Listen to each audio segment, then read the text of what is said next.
on an issue where apparently it's environmental, but actually it's involved with economics, it's involved with health, it's involved with a whole range of other human aspirations and human life systems, you cannot expect to get a consensus which is anything but the thinnest and lowest common denominator. But I can't see it changing very soon.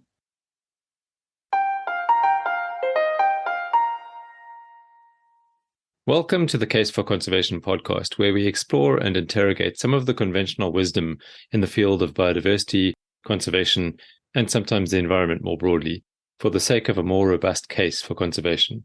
I'm your host, Andre Mardo. Wherever conservation takes place, at whatever scale and in whatever form, there's a good chance that it is somehow affected by the decisions taken under multilateral environmental agreements, or MEAs. These agreements, like the Convention on Biological Diversity, or CBD, are made between multiple countries, sometimes including almost all of the world's nations, with the aim of addressing one or another environmental challenge. There are now hundreds of MEAs set up to guide national and subnational actions towards a more sustainable future. They're supported by secretariats that coordinate their work and convene large international meetings between countries that have signed up to them. And yet most conservationists are probably unaware of how these high-level agreements work or how well they work. Peter Bridgewater is a veteran of various MEA negotiations, and he's published extensively about biodiversity MEAs in particular. Among various professorships and other positions, Peter was the Secretary General of the oldest biodiversity MEA, the Ramsar Convention, between 2003 and 2007. In our discussion, he explains what MEAs are, and he speaks frankly about their importance, their potential, and their shortcomings. Peter is quite critical of many aspects of MEAs, but I think this is really constructive criticism, and it's fair to say that he very much believes in their importance. But decades of experience have given him a strong opinion on how they could work better. I began by asking Peter to provide a brief explainer on the term multilateral environmental agreement, for those who are not familiar with it.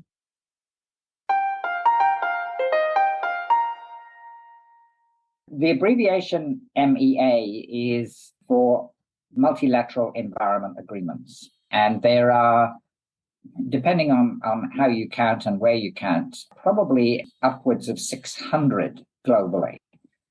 Not all of them are global. Some of them are regional. And I'll explain a little bit about that as we go along.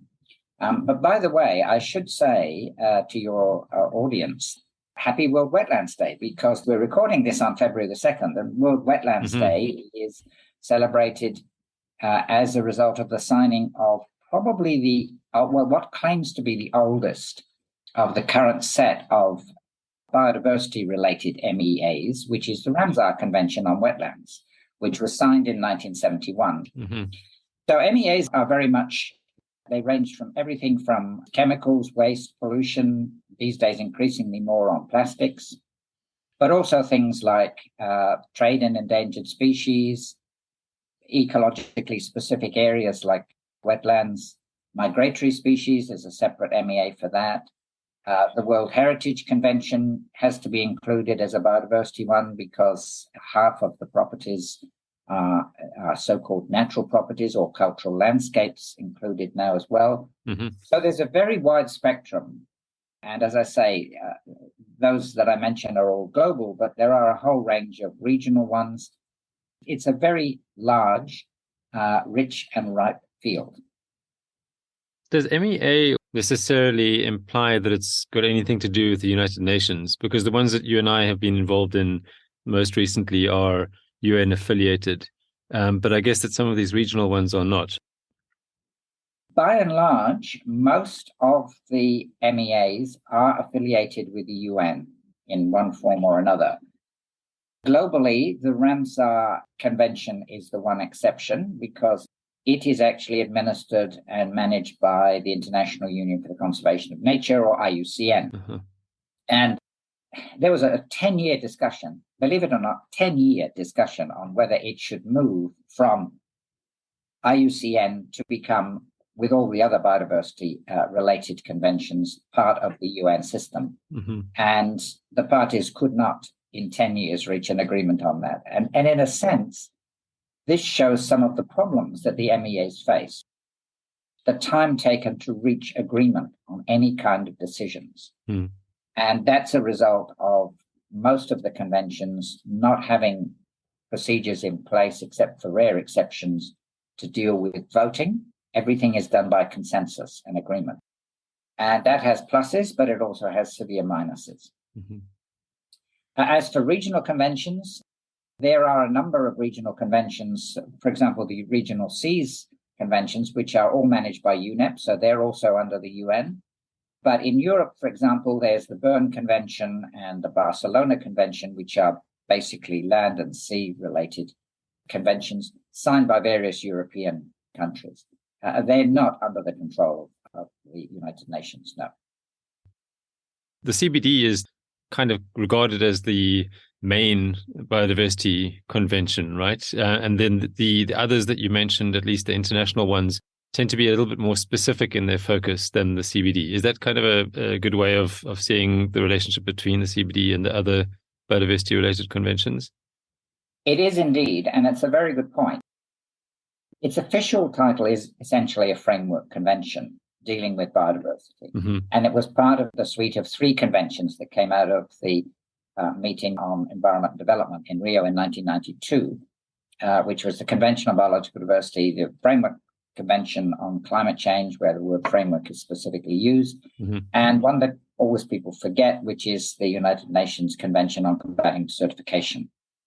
And increasingly, that convention is dealing more and more with biodiversity-related issues. And the Climate Change Convention is also touching on biodiversity-related issues. So we're actually having a situation now where there is more linkage between the conventions than was previously seen. In the biodiversity arena, the reason there are these other conventions that I mentioned is largely historical. They were built, as it were, brick by brick over time as conditions became important for particular features. So the Wetlands Convention, the Ramsar Convention, which was signed in Ramsar, Iran in 1971, as I mentioned, that convention came about, again, with almost a decade's worth of preparatory work, driven by both scientific and, to some extent, non-government groups who were very concerned about the extent to which coastal wetlands were being drained and the potential impacts on migratory bird species, which used those coastal wetlands as breeding sites, feeding sites, and basically stopover sites as well. So that was an example of one theme, if you like. That was followed fairly quickly by the Convention on International Trade in Endangered Species, where WWF, particularly with a number of other associated NGOs, led many countries to consider that trade in endangered species was actually a real conservation problem as well as a trade problem. And then migratory species also came on board simply because, again, people were looking at real issues that were affecting species which need to migrate either across oceans or across land. And if you look at the text of the CBD, you will find reference to migratory species. There are various ecosystem programs under the CBD which have nests of decisions associated with them, including inland waters and marine and coastal.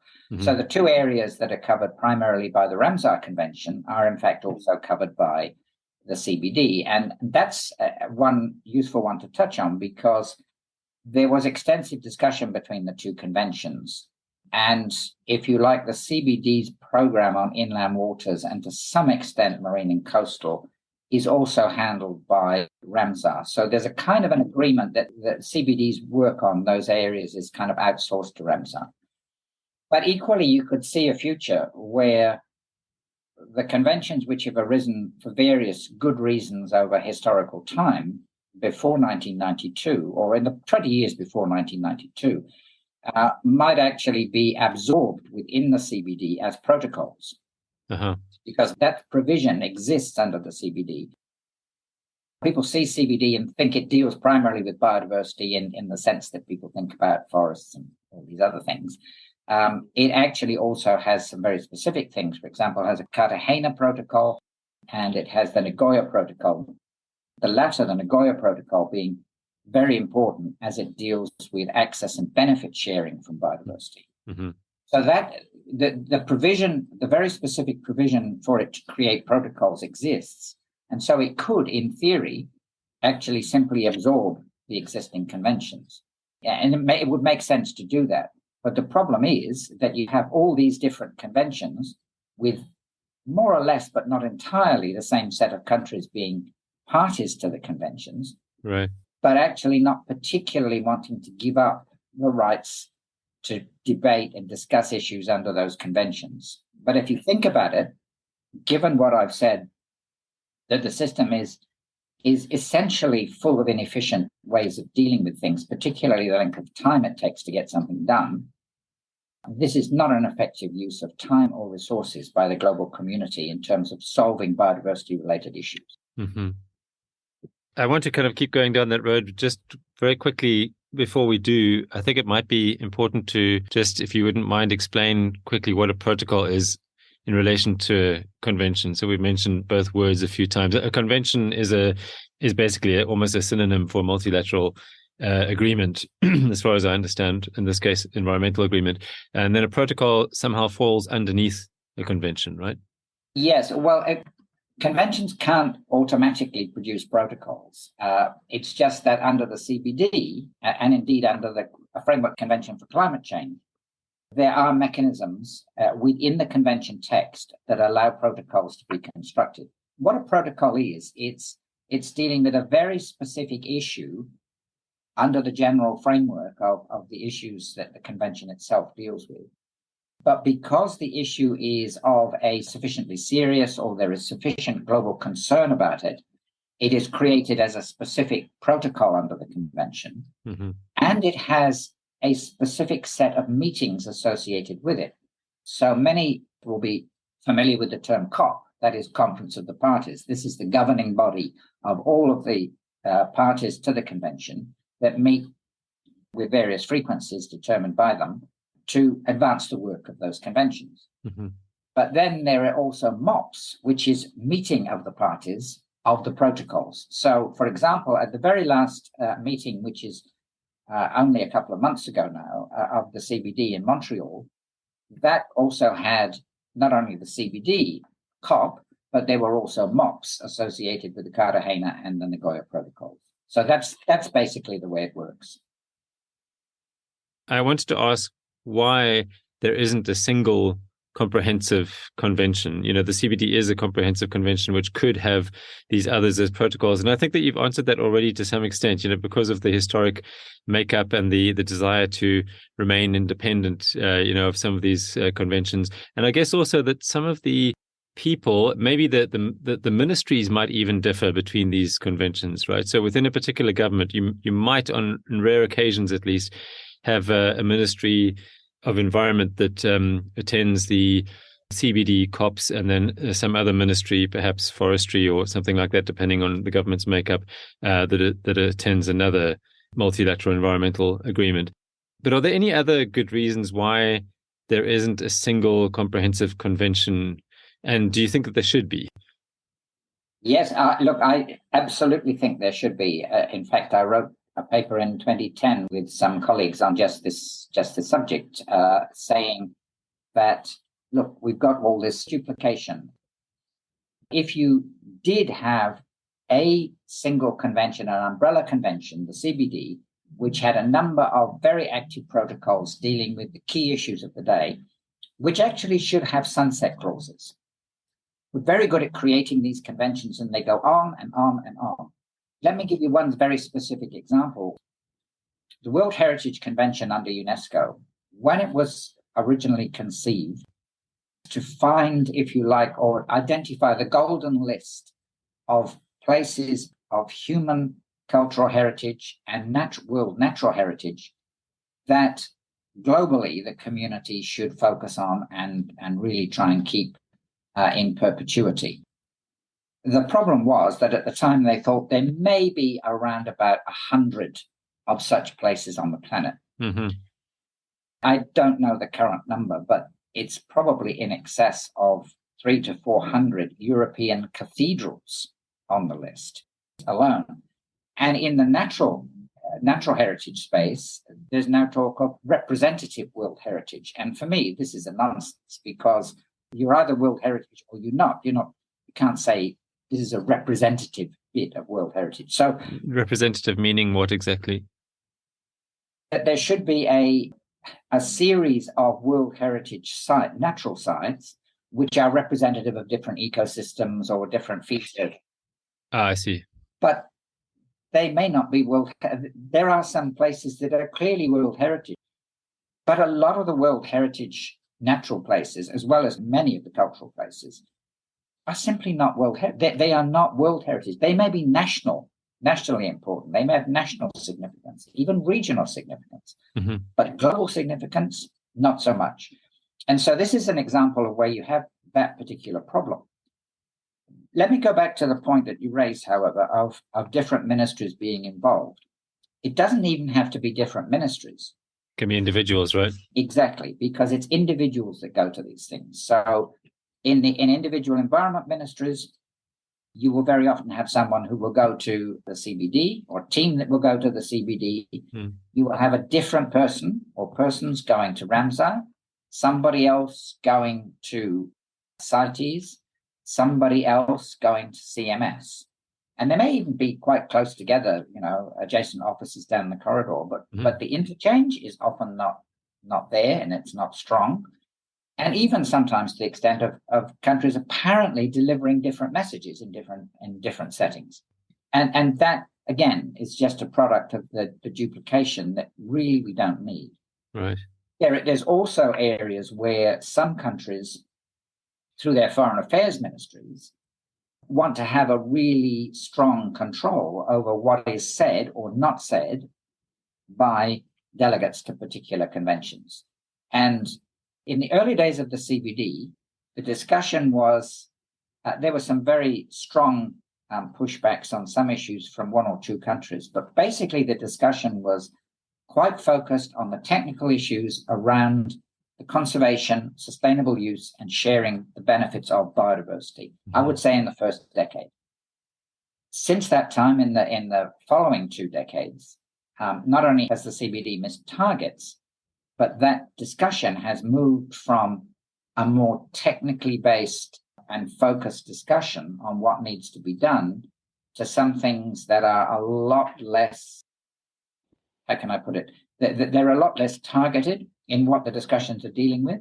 The results, therefore, do not actually help the convention and the countries that are part of it actually implement good measures for conservation, sustainable use, and benefit sharing. So it's a problem that really does need solving.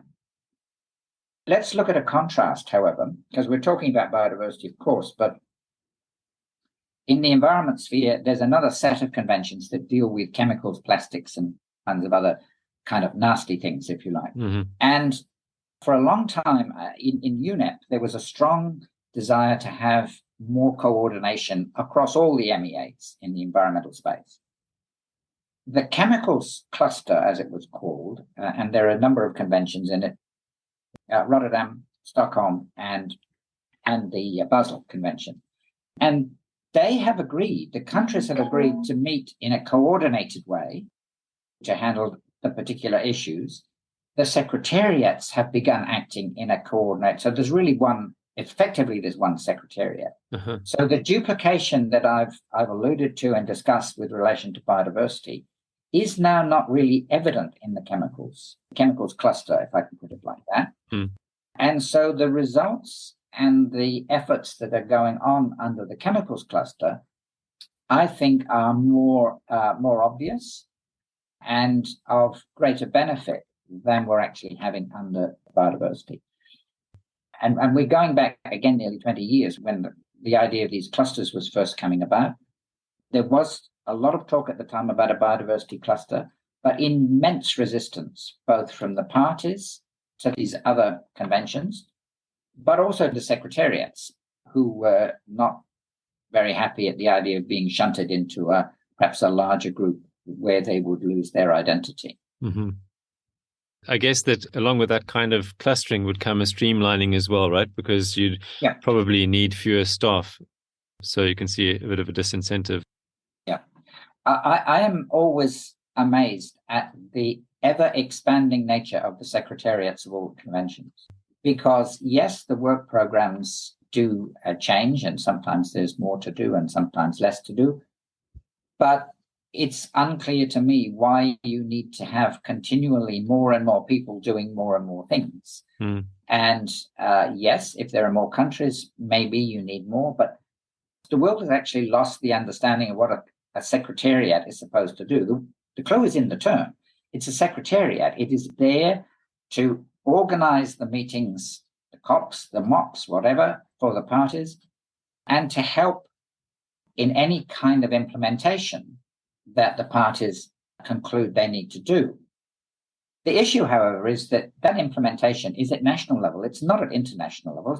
So there's actually not a lot for a huge secretariat to do, except to create, if you like, work for themselves to do. So, for example, in just to look at the Ramsar Convention in wetlands, this enormous amount of work goes on around designing the theme for every year for World Wetlands Day. The question is this really effective use of time? In her introductory remarks for this World Wetlands Day, the current Secretary General, as previous Secretary Generals have done since it started, alluded to the fact that we continue to lose wetlands at the fastest rate of any ecosystem. And so here's the thing. If you're looking at performance measures, the one convention that deals with a specific ecosystem is dealing with the ecosystem that is being lost at the fastest rate. This does not sound like a performance plus. These are stark conclusions which parties are not really prepared to confront, in my view. And they should be. So you mentioned how the Rotterdam, Stockholm, and Basel conventions are working together quite efficiently now. They used to be separate, right? And they kind of came together as a cluster. Okay, so they have a mechanism for that, a very sort of practical mechanism for that, which is a more or less unified secretariat. Considering that the biodiversity-related conventions don't have something like that, what forms of coordination are there? Let me rather put it this way. Are there forms of coordination between them, and how effective are those forms of coordination? Well, that's a very good question. And yes, there are indeed forms of coordination. And we need to go back again almost 20 years when the European Union, in one of its interventions in the 2004 meeting of the Convention on Biological Diversity, raised the issue of what was really needed was globally, a biodiversity partnership was how they phrased it. And there was a lot of discussion about that. It didn't really come to anything. But what did come from it was a strong suggestion that there should be established something called the Biodiversity Liaison Group. The idea was to try and model along the lines of what was called the joint liaison group between climate change, combating desertification, and biodiversity conventions, the 3 Rio conventions. There was a regular, maybe 6-monthly meeting between the secretariats of those conventions, or key people in the secretariats of those conventions, to ensure that there was good information flow, et cetera, et cetera. So the Biodiversity Liaison Group, BLG, was established essentially to do that for all the biodiversity-related conventions. And that included all the ones we've talked about, but there were others. For example, the International Treaty on Plant Genetic Resources, which is managed by FAO, was also brought in, and so on. And so the conventions started those meetings, but they were, how can I put it? I think they're probably slightly more effective now, but that's not really giving it a lot of praise. And initially there was, how can I put it? Well, there was almost resentment from some of the secretariats that they were being forced to actually have a meeting. And of course, entirely logically, it was initially called by and chaired by the CBD. That changed fairly early on, and other conventions in the mix started hosting the meetings and becoming more organized. But essentially, if you say, well, where are the results of better integration, better linkage, they're very difficult to find, if you can find them at all. Mm. A really good illustration was in a meeting that group, the BLG, held in 2010, immediately before the CBD meeting in Nagoya, which agreed the Aichi targets and so on, and that new strategic plan. And the group said, yes, we will, as individual conventions, essentially try and work with the strategic plan of the Convention on Biological Diversity, which sounds good, but then there's a little extra few words within the sovereignty of our individual conventions, which of course is the let-out clause. So yes, it sounds good, but it doesn't actually work like that because they've all got separate strategic plans which run at different time intervals. There isn't that kind of linkage. And it would not be difficult for there to be that kind of linkage. Some conventions try and pick up elements from the CBD plan, which might seem relevant to their own specific activities, but that's kind of missing the point. And I think it just underlines that there isn't the global will either among the parties to the conventions, and I would say especially among the secretariats, to actually try and make a more unified system. And until we get that, I think the fate of global biodiversity continues to be grim. Not just because of that, but the way in which those conventions or the MEAs responsible for biodiversity could actually help improve the future for biodiversity is hamstrung by these administrative efforts. You seem to be implying that the conventions have a potentially very important role to play. And also as you mentioned, most of the countries in the world are party to most of these conventions, right? In the case of the CBD, it's almost all the countries in the world. But why can countries not just follow their own experts' advice and cooperate across boundaries in cases where ecosystems are continuous between neighboring countries, for example? Why is it necessary to have an international framework that governs these things? Well, it would be wonderful if we could do that. I'm talking here from Australia, and you're in Japan. We're both island nations. We wouldn't have to worry about, we could just get on and do the tasks. I won't comment on Japan because I don't know it in detail enough, but I do know that in Australia, we haven't made a particularly good job of doing that as an individual nation. The idea that we could then maybe share with a country that we have a marine boundary with, which is New Zealand, we've never really talked about that.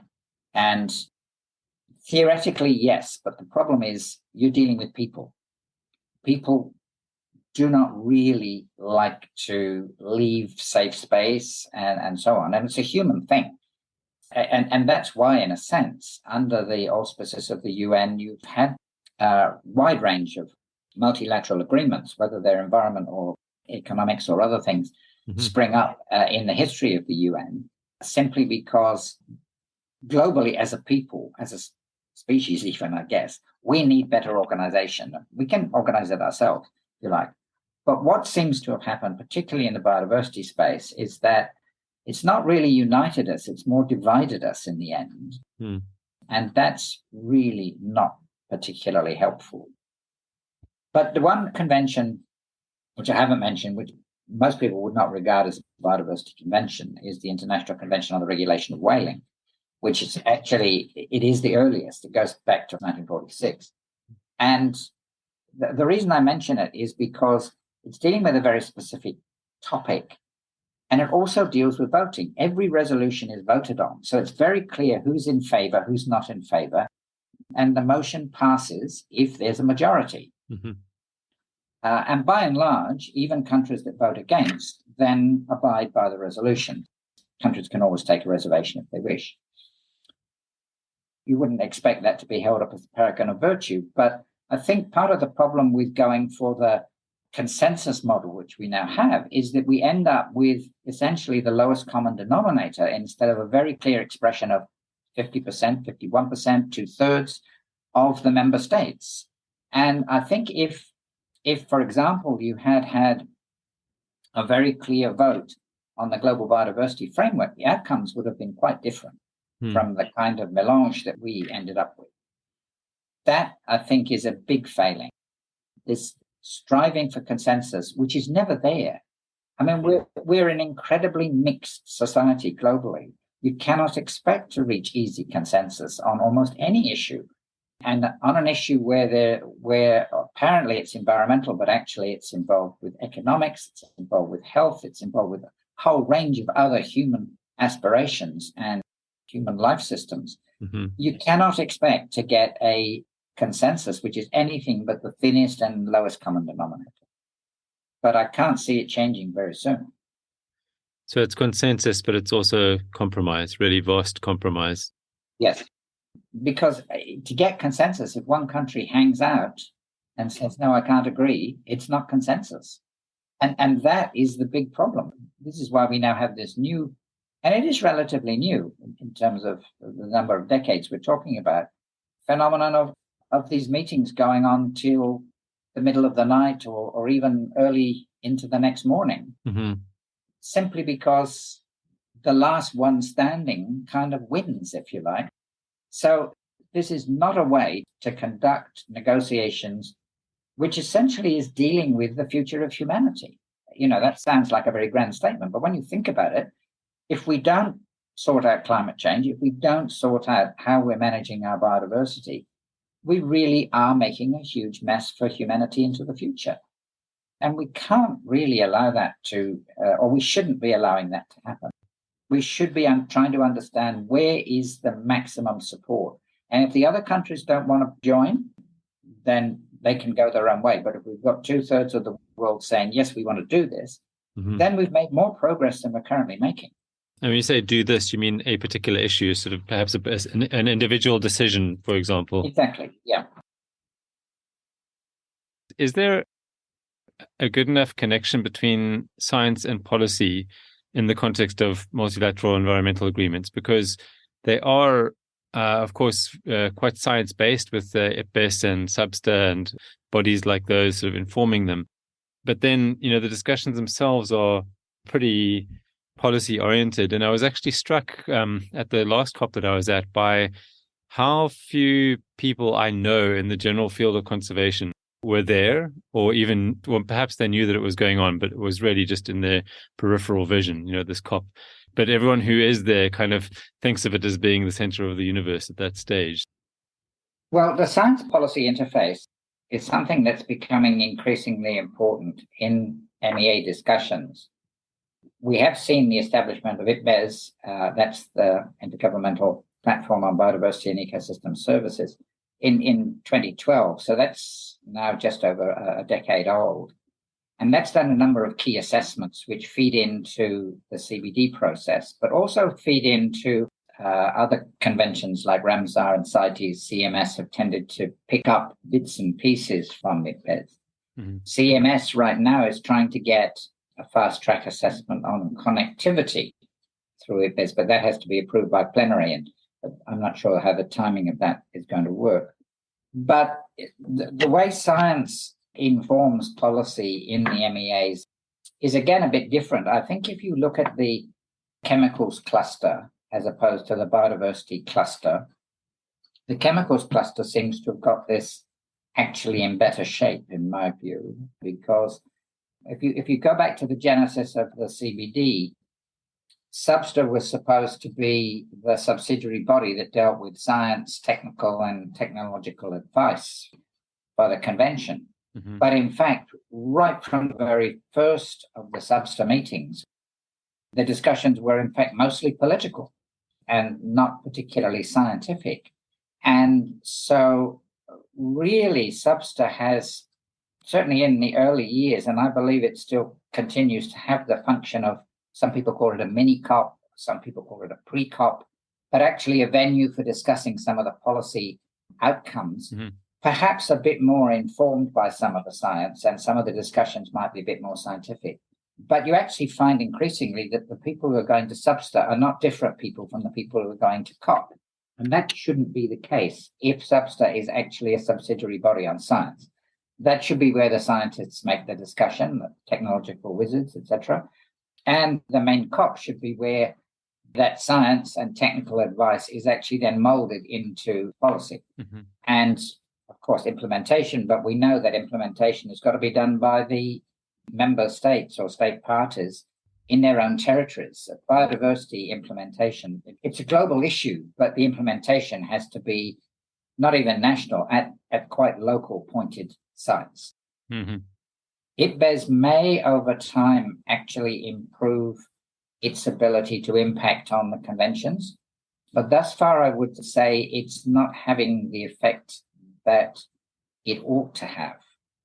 There are some things which have come through, for example, and not necessarily in a good way. I mean, one of the throwaway lines from the global assessment that IPBES did and released in 2019 was 1 million species going extinct. Mm-hmm. And that's become a tagline which everybody uses and talks about. Yeah. But actually, when you actually look at, well, what does it actually, it doesn't actually say that in the assessment itself. And when you look at how that figure is arrived at, it's what I would describe as the back of a fag packet calculation without really having a fully informed view. Even if there are 1 million species going to go extinct, we don't know whether that's general across all ecosystems, whether it's all kinds of species, or whether it's species that have very limited distributions and are maybe in evolutionary cul-de-sacs anyway. So this kind of thing, I think, is something that IPBES is going to have to sort out as to how it moves away from a focus on getting column inches, which is its main.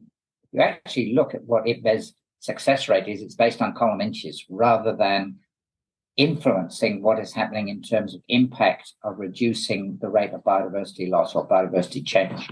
I didn't catch that phrase. You said it's column inches, it sounded like? Yes, sorry. Yeah, like it is. I said column inches, and I mean column inches in the media. IPBES has been in 9,500 newspapers and so on. Mm-hmm.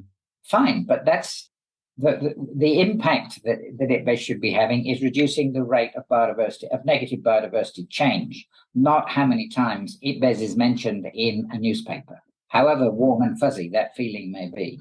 And I think there's a serious issue there that needs to be addressed, mm-hmm. a conflict, if you like, between that kind of measure of communication and that measure of ultimate impact.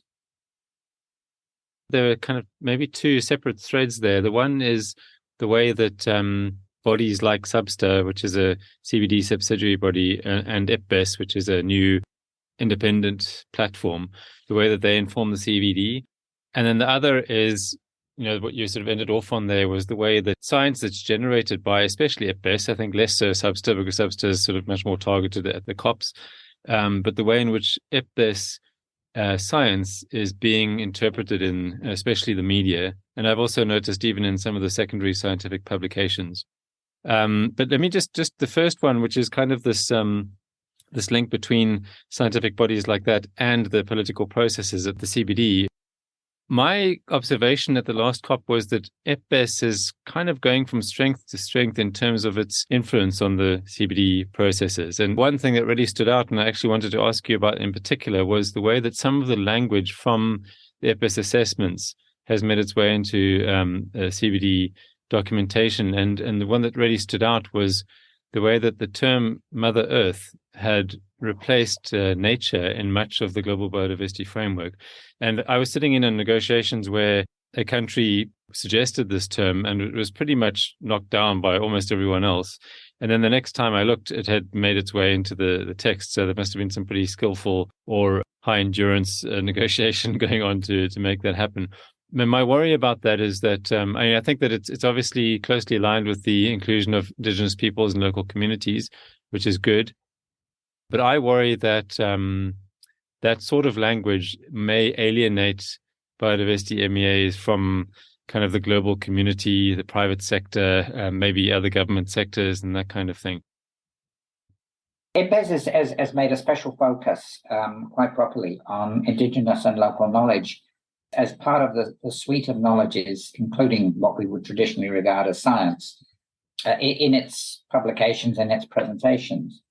And it's certainly true that a number of countries are concerned sometimes in the discussions on getting agreement on the summary for policymakers in IPBES for particular assessments, that Indigenous views are recognized alongside science, not supplanting Western science, but alongside, which is intended.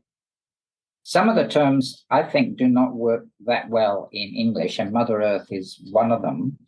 But there is no doubt that there is a very strong view among a number of countries, and certainly the Indigenous and local community groups involved in biodiversity, that Mother Earth should be mentioned alongside our other more normal, typical concepts.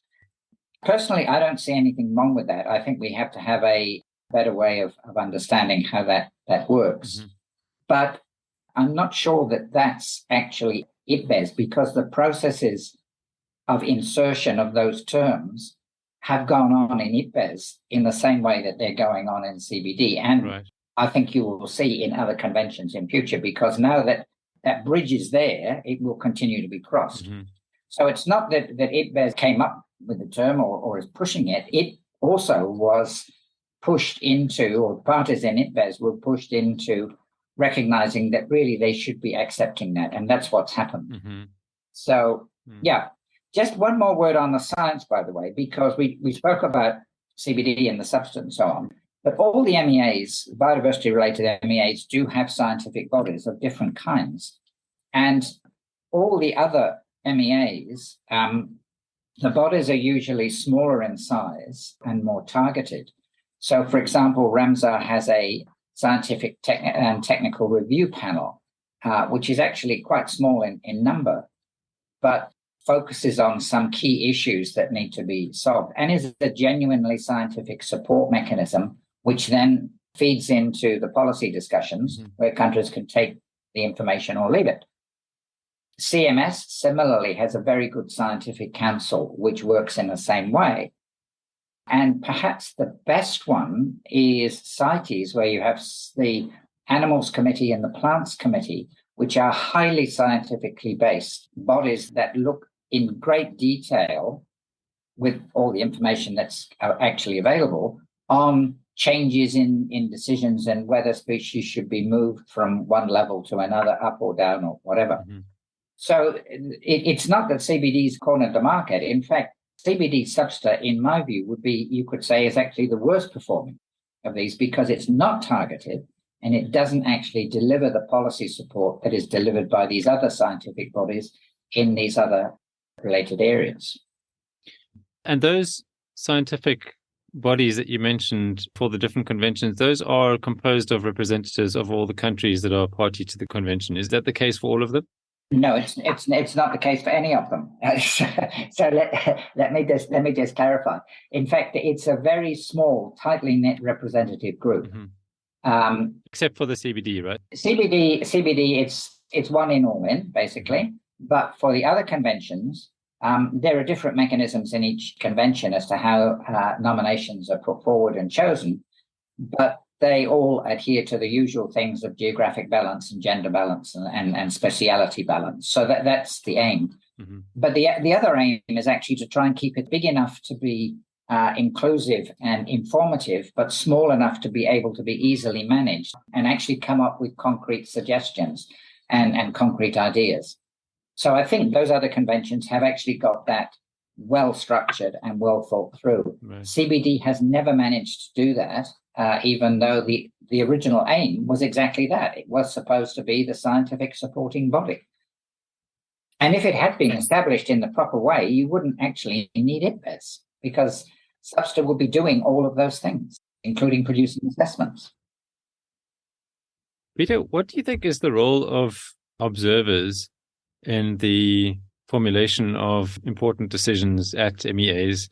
And as mentioned previously, the Global Biodiversity Framework it's not a decision itself, but it's an annex to a decision. So kind of almost effectively a decision. The parties are the only ones who can take part in the consensus that needs to be reached. But at the same time, there are a lot of observers who are often quite well informed and have quite sort of targeted ideas of what should happen. And there's sort of on the floor and also maybe behind the scenes discussions that go on between them, they're mostly NGOs and the parties. And then how it works, I'm not telling you, but just telling the listeners who are not familiar with the process, is that if an observer who's accredited to attend the COP, they get the chance to speak if there's time after the parties speak, and if a single party likes it and endorses it, then it's it needs to be discussed further. If none of them pay any attention to it, they go on with the discussion. So the observers have this potential effect on the discussions, and I'm just wondering, whether you think with something like the GBF in particular, did they help or hinder the process? And generally speaking, do observers play an important role in the development of these MEAs and their decisions? It's a very interesting question and quite a difficult one, in fact. The short answer is yes, observers do play a quite significant role, and your description is perfectly accurate. And many observers like, for their own publicity, to be able to have been seen to have made a statement. But that's not their main work. Their main work is behind the scenes. Lobbying, advocating, talking to countries. In the case of some of the larger NGOs, discussing financial support for particular programs and so on. I'm not suggesting anything in any way corrupt, but I'm just saying that there are often sweeteners that are available, which is a very different kind of thing. And for sure, this does affect the outcome. There is no doubt that a very substantial number of observers wanted to see 30 by 30. They wanted to see 50 by 30, in fact. But, the numbers just didn't make any sense.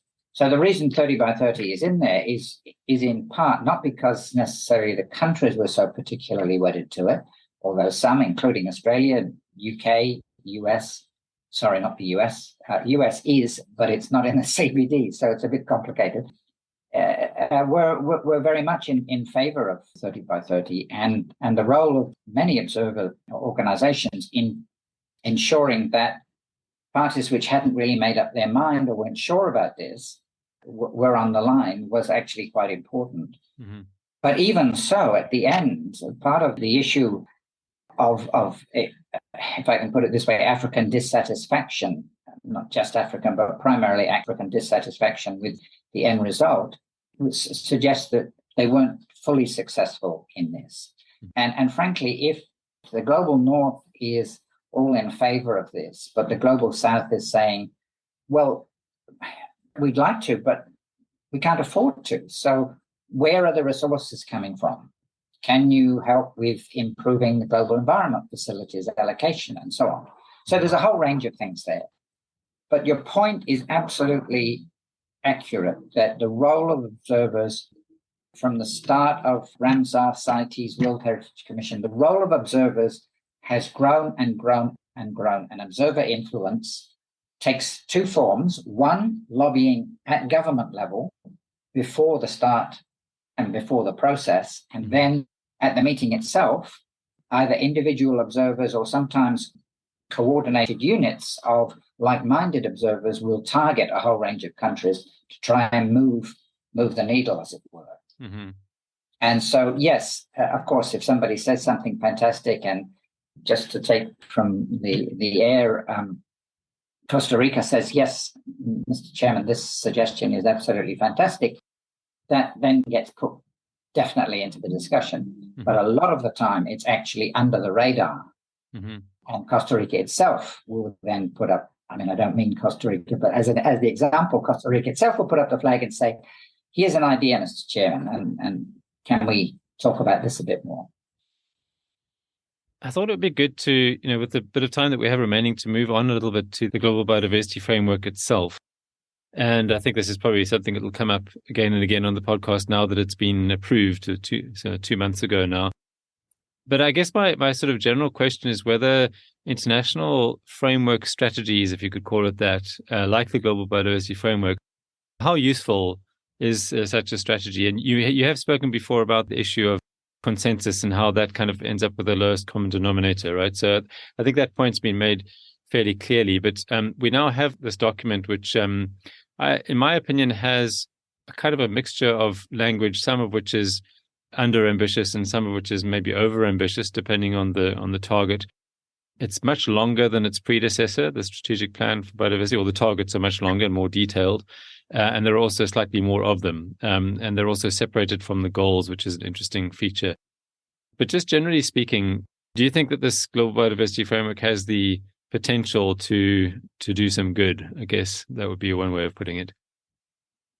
Well, frankly, I would say perhaps, but probably not. I said in an email a few weeks ago to a colleague that I was not happy to say it, but confident in saying that it would be no more successful, possibly less, than the previous two iterations of goals and targets for the CBD. Mm. And I think part of the problem is in fact the setting of detailed goals and targets. Now, there are two ways of looking at this, and I'm aware that there's a very strong view that you have to set targets and push towards them. But there is another way of looking at it, which is not to have such specific targets. And by the way, the indicators are only now being started to be looked at by an ad hoc technical group. Mm-hmm. We're already at the start of the third year, and we haven't got any indicators to measure what's happening, which is another issue. But I think if the framework, I thought was actually what it was going to try and do, was actually look at what are the processes that together the parties to the CBD need to engage in order to reach the 2050 vision. Everybody's agreed the 2050 vision. We're living in harmony with nature. Fine. But counting things, whether it's species or area or whatever on the way through, need not necessarily get us to that aim. And part of the reason for failure of all the frameworks is they fail to understand, or they fail to recognize that we are dealing with 196 different countries with different legal systems, different administrative systems, and different abilities to manage much of what is being put forward. Mm-hmm. I've long held the view that it would be much better and cleaner if we had a shorter, sharper framework that actually said, here are the things that we need to do collectively. Some of us will need to do more of this. Some of us will need to do more of that. Mm-hmm. And let's work out how we can do that and maybe have more regional discussions because the differences are, in effect, regional ones, and take it from there.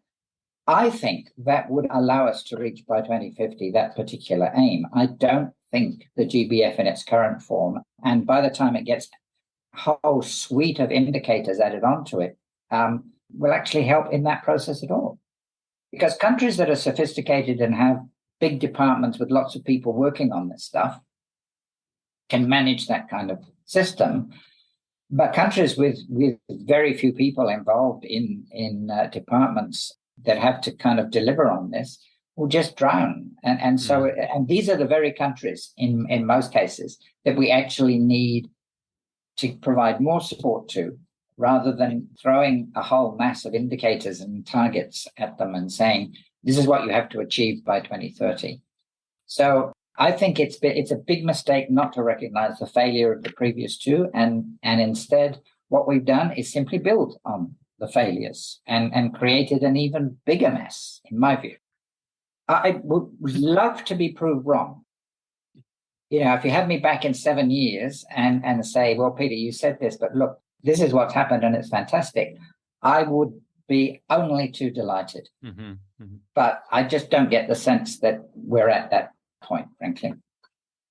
So if I understand you correctly, you would advocate, I guess, a more flexible framework really to make way for the variable capacities of different countries and just the different situations that they're in. Yes.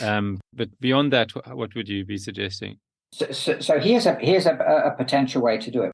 What interested me was that the CBD developed this process called the ecosystem approach, mm-hmm. which was adopted in 1998 and refined a bit and kind of made a slightly more solid approach in 2004. And that was deemed to be, this is the process by which the CBD will deliver the outcomes which everybody has agreed need to be delivered. Mm. That's nearly 20 years ago. And then it just got dropped in favor of the program of work on protected areas, all these other things which then came in from the side and took over all that space. And what interested me in the discussions on the GBF was that right towards the end, the ecosystem approach is actually mentioned as the primary process of delivering it. Now, if you look at the ecosystem approach, it's got 12 principles. They're very simple, very clear.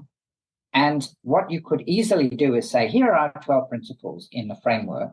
And for each of those principles, individual state members of the CBD might need to undertake the development of an action plan to see how that would work. And that such an action plan might actually have numerical targets if that works for the particular countries. So actually use this higher level framework rather than bring it all down to minutiae, because the more minutiae, people will just drown in it.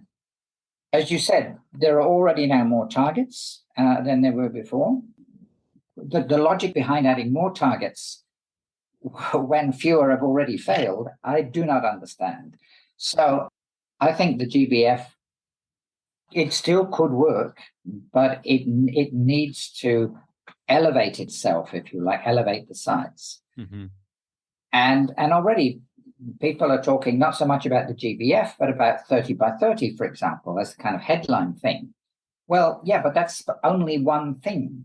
There are 23 other targets that are equally important, possibly more so.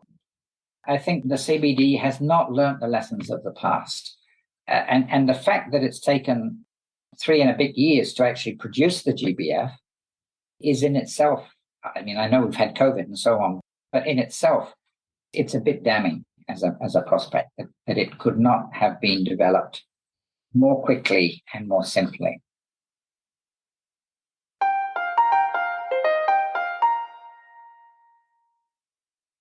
I have 2 possible discussions lined up for the April edition of the podcast, and at this stage, I'm not sure which will be recorded or released first.